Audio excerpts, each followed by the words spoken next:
The Legend of the Teenage Mutant Ninja Turtles, Part 1, Chapter 26, Friends. Written and performed by Joseph Chambers and based on the Teenage Mutant Ninja Turtles created by Kevin Eastman and Peter Laird. The next morning at breakfast, it was immediately clear that not all the brothers were on the same page.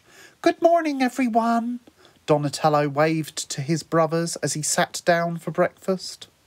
Master Splinter was busy preparing the dojo for training whilst the turtles were around the kitchen table. "Hey, bro," Mikey greeted. "I made you a couple of boiled eggs and some buttered toast." "Thanks, Mikey. Wait, you did turn the oven off, right?" Donatello asked with great concern. "Relax, bro, I remembered. How can I not after last time?" Michelangelo replied.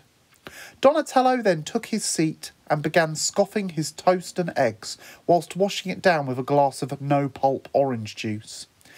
"I was just thinking about what Dad said last night, and..."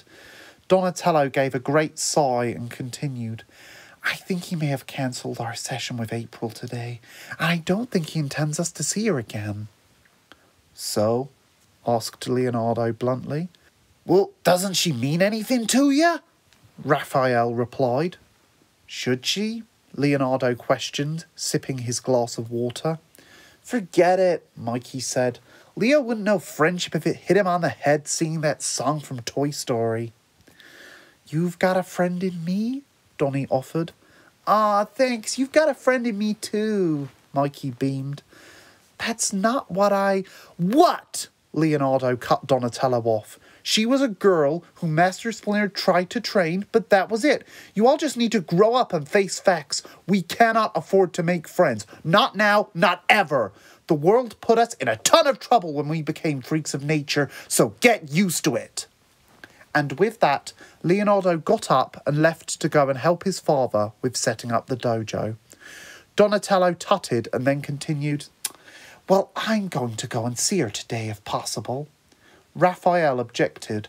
"But we know that Dad tracks us. We'll never get past him, even if we tried, and believe me, I have." "Oh, ye of little faith," Donatello proclaimed.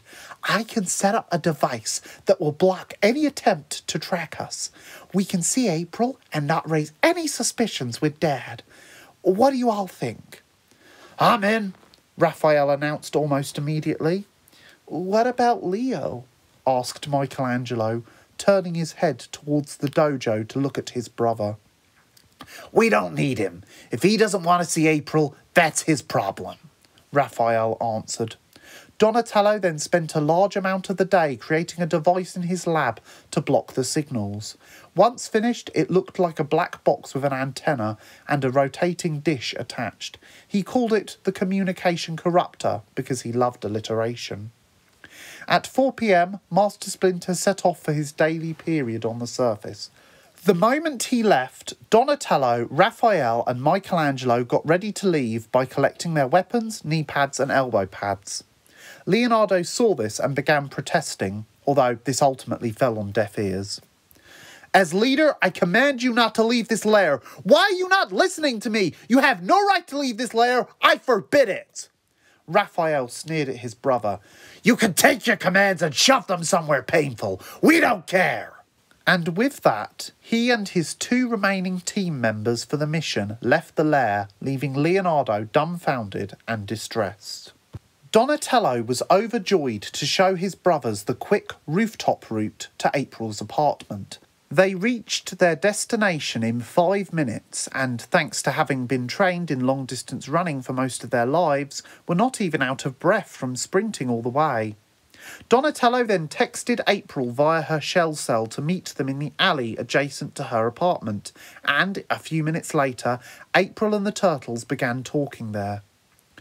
"We know where the Shredder is, and we want to take him down," Raph stated, whilst punching his left fist into his open right hand with menace.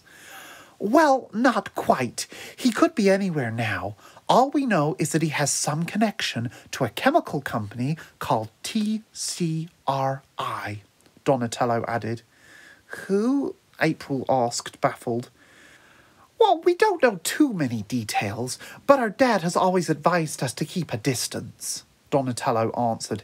He has also described him as a powerful psychopath. What? April asked, bamboozled.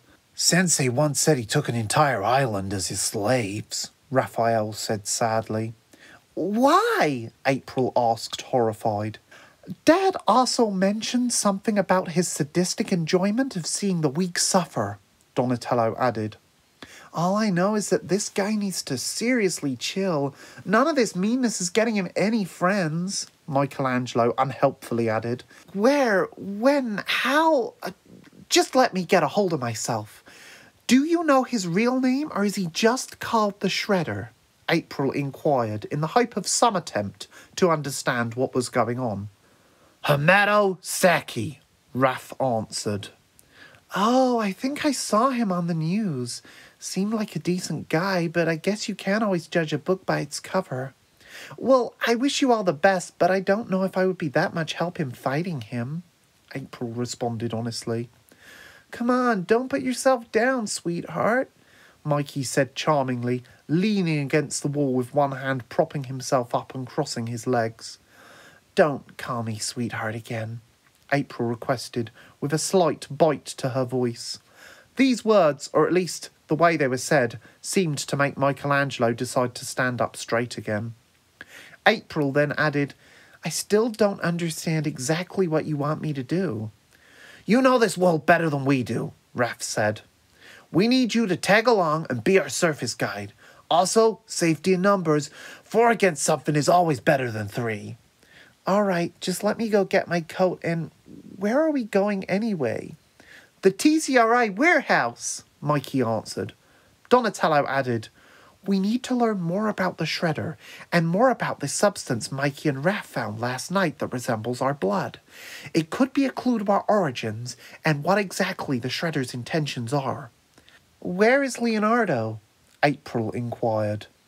He still refuses to be associated with you, breaking the rules, or taking an interest in anything outside of his own pathetic little world, Raphael replied bitterly. April was not finding Leo very easy to work with. What would she have to do to prove he could trust her?